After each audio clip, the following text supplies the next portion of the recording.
That's actually my good snap hand. That's my snap hand. It's crapping out on me today. Oh yeah, that'd be cool.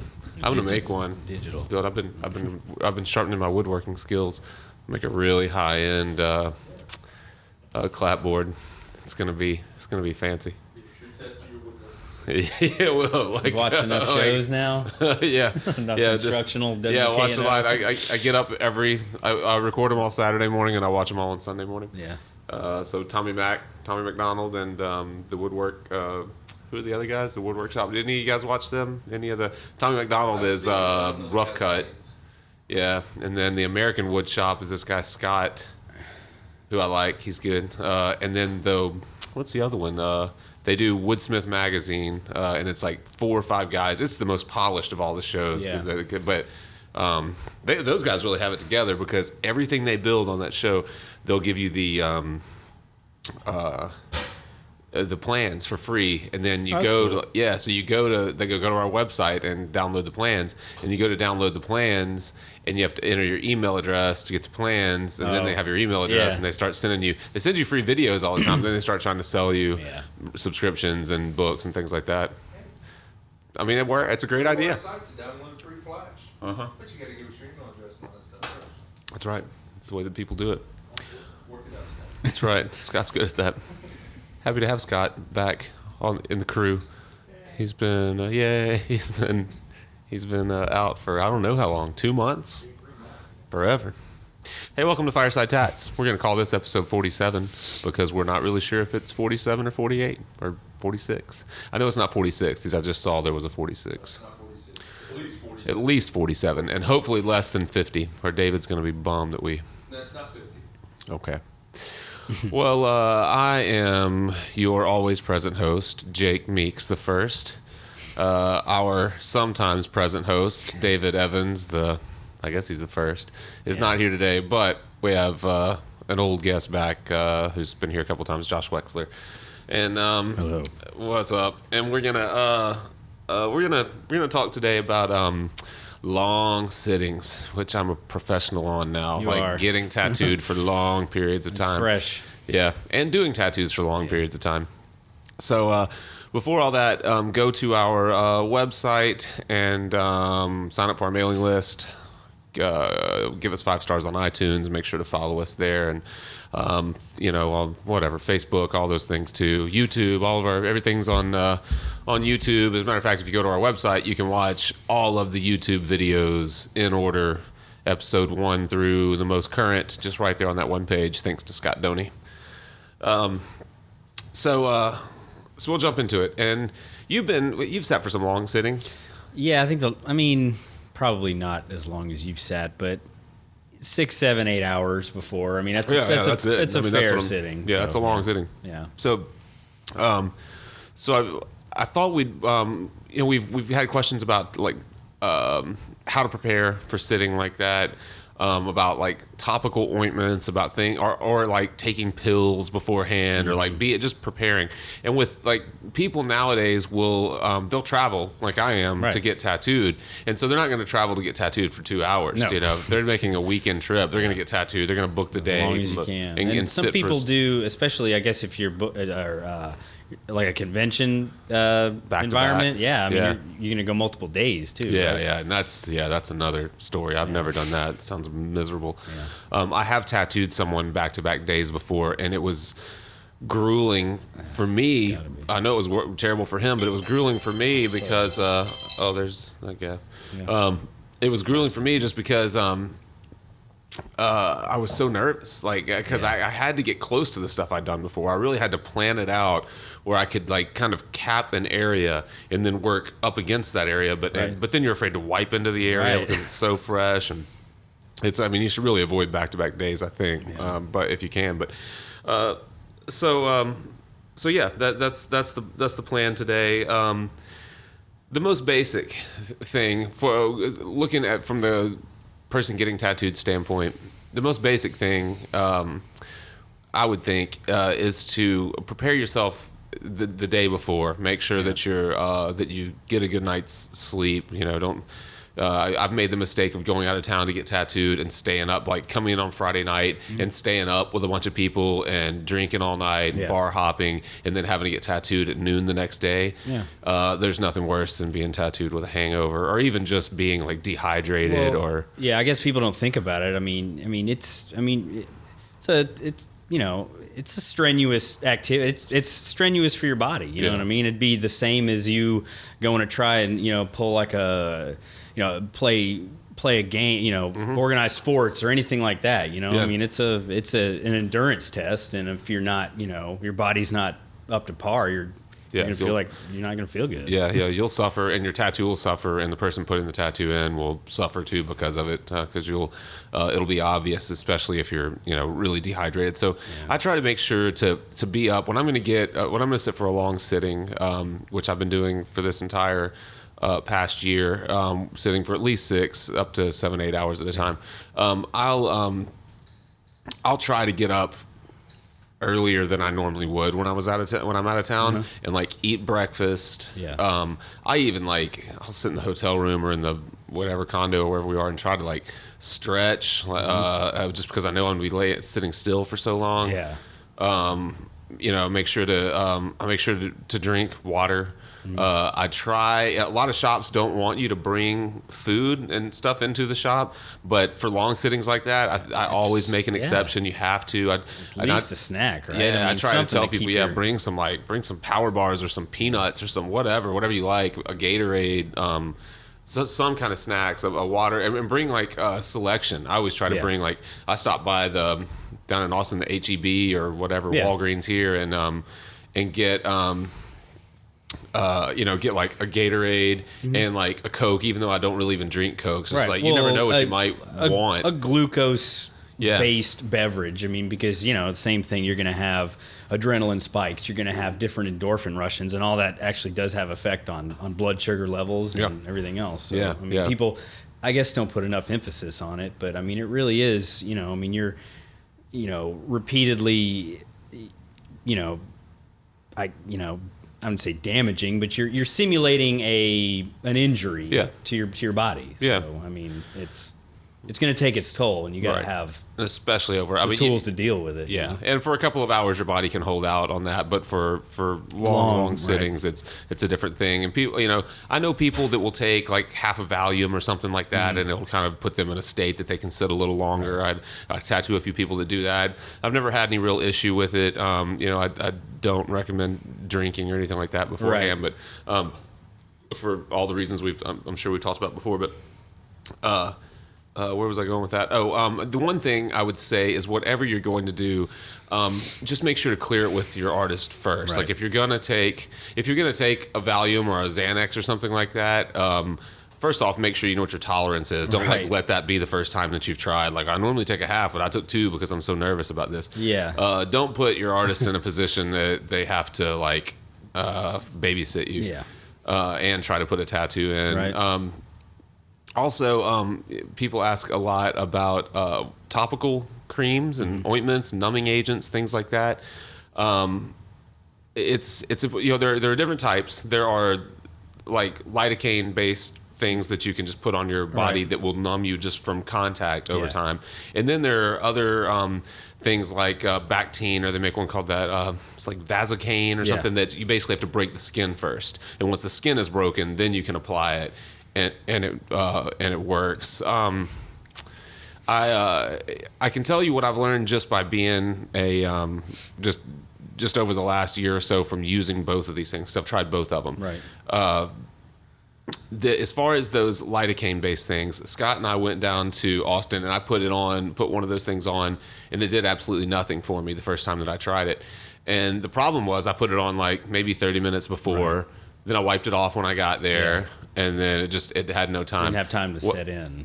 What I found that really works is if you're going to use one of those things, first off, clear it with the artist, because some people just absolutely don't want you using it. They're and it has been known. Some of those are known to cause some healing issues, some rough healing, and when an artist is guaranteeing their work, they don't want another element to dictate how that thing, to affect how that thing's going to heal.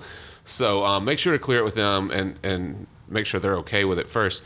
But really, what I do, what I found works pretty well with those topical things is to get in the shower, 2 hours before the tattoo and really scrub the area the best you can. Like, I even go ahead and prep and shave and then scrub the area as best I can and get it almost like raw. Yeah. And I take kind of a hot shower and get it as raw as I can. Pores a lot. Yeah. And then I use a really like liberal amount of that stuff. Like I don't gob it. I put a lot of it on there and then immediately wrap it in like saran wrap, cellophane, and leave it. Leave it for at least a couple of hours, and it will go through a phase where it burns. That's why that first one that I did, it started burning, and I thought, I'm having a reaction to it. I could see myself getting splotchy, so I took it off. But that's actually part of what it is. Huh. And then let the artist go through and take that bandage off when he's ready to start tattooing, or she.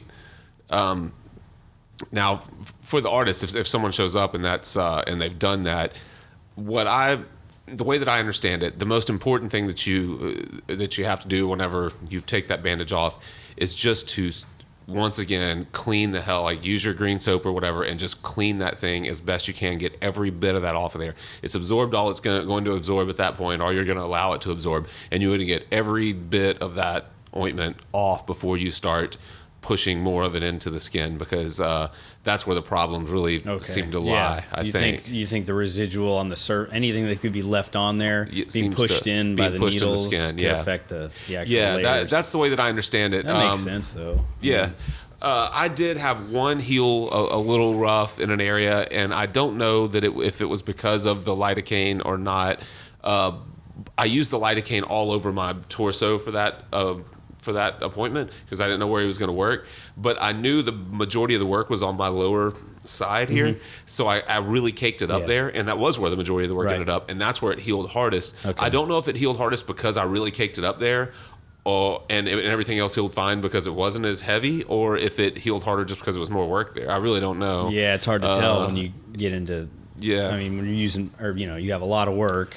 Right. And you're using a product, so it's like you have two variables there. It's you have too many variables to really to judge, I guess. But the stuff works. If you use it that way, it works. Most of them, I think the highest that they'll sell that you can just buy over the counter is like 5% lidocaine.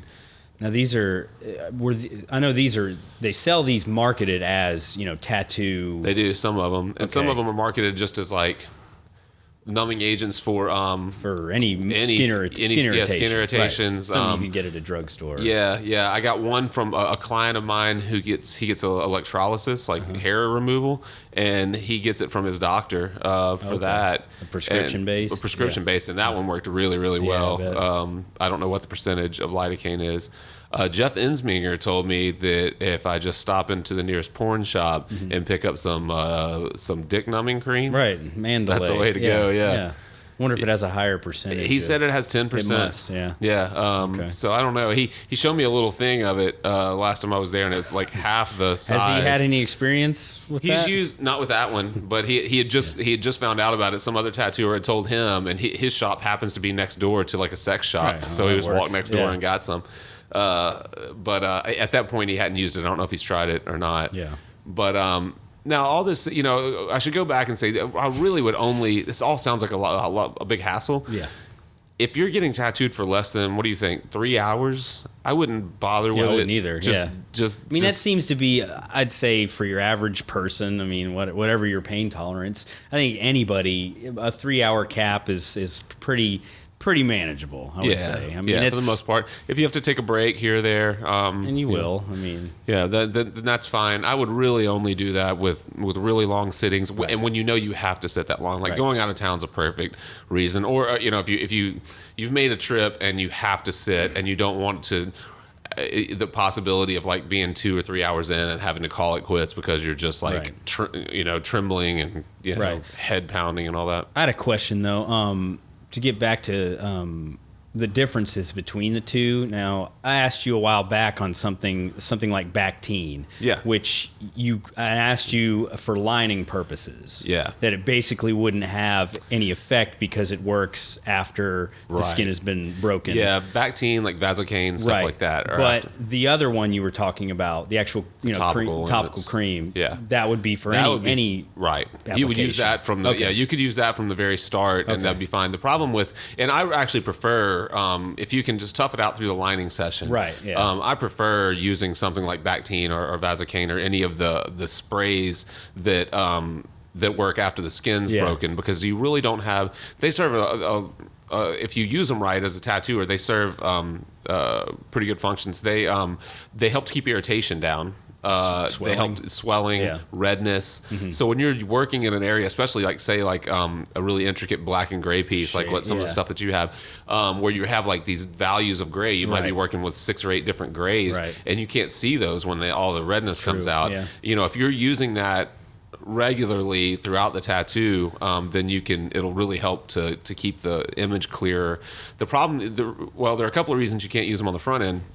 One is that they completely wipe the stencil away. It's like putting alcohol in the stencil. So if you're trying to line and wipe your line work, you're just going to wipe your stencil off. The second reason would be that when you're lining, you're typically moving through the entire piece. And so you're wiping this area, and then you're introducing a new area, introducing it. So you're always like playing catch up. So the only way it would even do any good if you were careful and didn't wipe the stencil off and use it all the way through, it would really only help on your second pass. And even then, you're depending on how you line, if you go through and line the entire thing like I do and then come back and build up and scumble in larger lines, you haven't used it in that area in so long that it's not really even helping that much. It really is just like, if you really need to be wiping with it consistently. That Vasocaine is a little different in that it seems to last a little longer. And there's probably Vasocaine's just the only one I know. And I might not be right on that name. I think I am. It's a purple spray bottle with like a red Z on it. But it doesn't. What I'll do sometimes with it, we have some at the shop, and if people are really struggling. And we haven't been using Bactine through the entire thing, I'll just like hose it down with that stuff and take a 5-minute break and just let it sit. But then I'll wipe it down really, really well for the exact same reason, and try not to just pack it back into the skin. And that stuff seems to kind of work. You can spray it once, leave it for 5 minutes, and for the next 20 minutes they don't complain anymore. So it must be okay. I really haven't. No one's used it on me, but just in my experience, using it on other people. It works.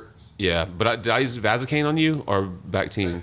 Okay. See, Bactine, it's a little different. And what I'll credit Jeff Ensminger with this too, because it was his suggestion to me on larger pieces to have people start to bring 2 bottles of Bactine, and you can get it at whatever, Walgreens, anywhere.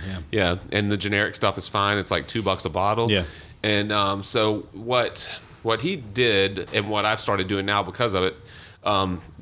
Is that he'll like, instead of using water in his Nalgene bottle to wipe with, he'll like dump the water out and he'll put one of those bottles of Bactine in his Nalgene bottle. So that's all he wipes. He's constantly wiping with it. Then his rinse cup, instead of using water to rinse his tube in, he uses Bactine. So he's always packing Bactine in the skin, which it doesn't seem to have, and he's always wiping with it. And when you use it that way, it really, over time, the only time you'll even like find yourself jumping or like really uncomfortable is when you move to a new area, and then you wait a minute or so, and it's not it's not like a cure all. It still You're never hurts. going to get over the initial, just like the penetration of the needles. It's just the after effect to where you would get that kind of instant irritation or pain is kind of numbed down. It's kind of after the instant kind of pain, it kind of dulls out, and it dulls out the longer that you work in those areas. That really works. It makes sense for something. I mean, a big sitting like that, you want to. I mean, I'd say both client and tattooer would be. It makes the. It makes it so much easier. Just that much easier. Yeah, it makes it easier on everyone. When your client's more comfortable than you are, too. And when they can sit still, they can sit a little longer, and you can just feel when they start to tense up, and when it's really when you really need to get like an extra pass in something, or like it would really help if you could noodle in a little more line work or like texture in this to make it. But then you find yourself going like, I'm not going to do it. They're already like raw and miserable, and every time I even wipe that area, they're grimacing, and so you find yourself kind of like not doing the work that you would do, right? Because you've got that in the back of your head the whole time. Yeah, and you're just like, it looks good enough. Yeah. It looks finished, even though you could push it a little further. Yeah. So that's where those things really come into play. They're pretty handy. I forget. I had another point with the Bactine, but I forget it now. That stuff really. It wouldn't even be a bad idea to.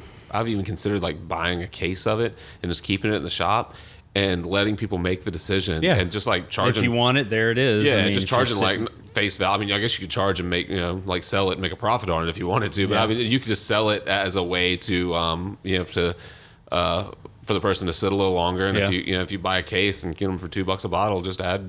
I mean, you could always, and at the beginning, if they know it's there, it I guess, for whatever it's worth, it's some kind of.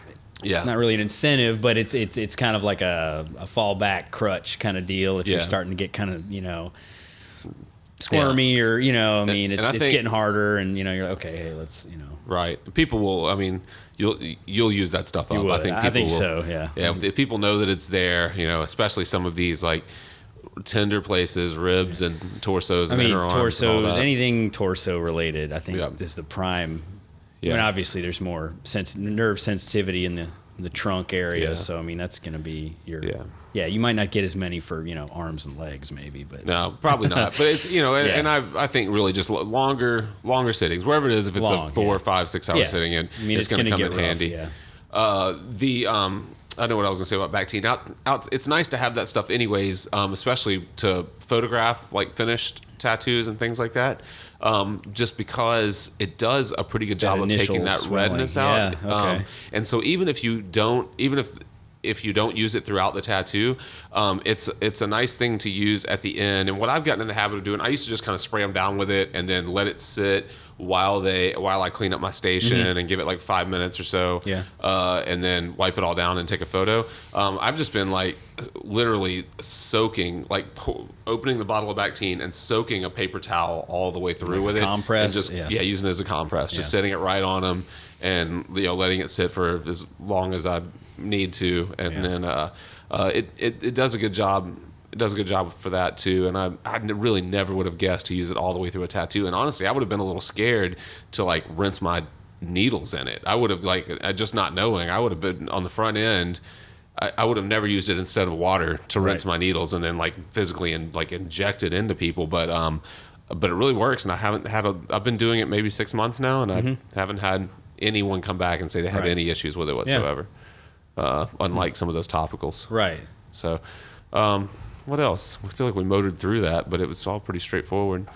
Where are we on time? 22. Okay. 22 minutes. Okay. Well, cool. I mean, we'll just recap. I think the biggest thing is from the client standpoint, is to prepare yourself by just like getting sleep. The night before, making sure you eat a good meal an hour or two before. Way. Yeah, it really does. I mean, you'd be surprised, I guess, how much you can actually, if you're feeling good, how much you can take. Yeah, and we have it happen, and anyone who's watching the show that tattoos has had it happen hundreds of times probably, that people will get lightheaded and pass out. It's happened to me. Yeah. I mean, I've sat long enough and just didn't eat enough, or didn't take breaks, and didn't maybe had a snack when I should have, and got up and just kind of I'm going back down. You know, you get the it happens, and color running out of you. Yeah, right. Start getting. Yeah, it's happened. I mean, it sneaks up on you. You don't think about it. You're like, oh, I'm fine, And we see it at least once every other week at the shop, and it's sometimes, and it's people that sometimes have sat for. They have tons and tons of tattoos. Like, we've worked on them over and over, and it's never been an issue, and it's just an issue this one. This one time. So just because it's never happened to you and you're heavily tattooed doesn't mean it won't happen the next time. But you can help to avoid it just by making sure you're hydrated, had a good night's sleep.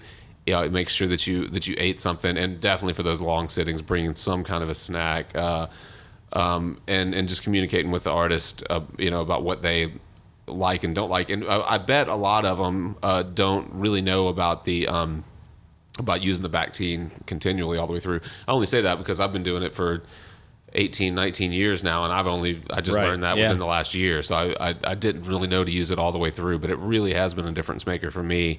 Like I said, it makes the tattoos a little easier to work on because you keep the irritation back. The person can sit longer. They're more comfortable. The whole environment is better, and it's $4 or $5 extra for them to swing by the store on the way there. And it's well worth it to ask them to bring it, to try it out. As far as the topicals go, definitely ask the artist on that on the front end because I know a lot of people that just don't like them. Kind of pricey too, can't they? I've seen some of those. Few ounce bottles for $60, $65. Yeah, they're pricey, and I don't know. Do you guys know if you can go buy them from a store any place? I don't think so. I think you have to order them. Yeah, I ordered mine. I've never seen any marketed at just a store. Yeah, no, I hadn't either. The one that I got. The ones that I've used, I've ordered on Amazon actually. Yeah. And then the one that worked the best, I just got from the friend or the guy that I tattooed. It was a prescription of his, and that worked really well. But I guess the sex shop is the way to go. Yeah. If you, and I don't know. I really don't. I intended before we started the podcast to look and see what people. What the reactions are to if the lidocaine is what causes the issues with healing, or if it's a carrier or something else in the cream. Yeah, I really don't know that. I had every intention of looking that up, but I just didn't do it. But so if the lidocaine is a contributor to the quality of the healing, then you may not want a 10% lidocaine. Maybe you want to stick with something. But definitely, I think it made a huge difference to scrub that area first if you're going to use those. Put a liberal amount on and then immediately wrap it and leave it wrapped until you get to the shop. That really seemed to make a difference. And I've done it both ways now. And where I just put it on and let it kind of sit and then wiped it off, did absolutely nothing. Did you find something? Yeah, this is actually marketed as a tattoo cream. Oh yeah, there's a lot of them that are marketed as tattoo creams. Deep numb. Yeah, there's like it's only like $4 for a. Yeah. Yeah, definitely read the reviews on most of those because a lot of those that are. 5%. Yeah, I think 5% is about the most that you usually can buy over the counter for whatever reason. For if you need to last longer in bed, you can get a little more. Tattoo magazines, you'll see them sometimes. Yeah. But right alongside the beginner tattoo kit. Oh, good. Of course. Yes, you need it for that. Right there. The first time, yeah, man. I would want it if someone was using their beginner tattoo kit on me. The one that I used was called LMX is the one, and it wasn't super expensive. I want to say it was maybe $16, $18 a bottle, and I bought like 3 bottles and got a discount or something like that. I think that's it, LMX. And it works okay. It's not like the prescription one that I got before, but yeah. So there you go. A short episode, but at least I think we covered all that. You think I missed anything? We missed anything? All right. Don't forget, follow us on all the things that we mentioned at the first of the show, and send us some more questions. We're running low on show ideas and on questions. We got some things in the works, but they're not like easy conversational things like this. This kind of stuff is easier to talk about. Check us out, firesidetats.com. Have a good night. Thanks, Josh. Oh yeah.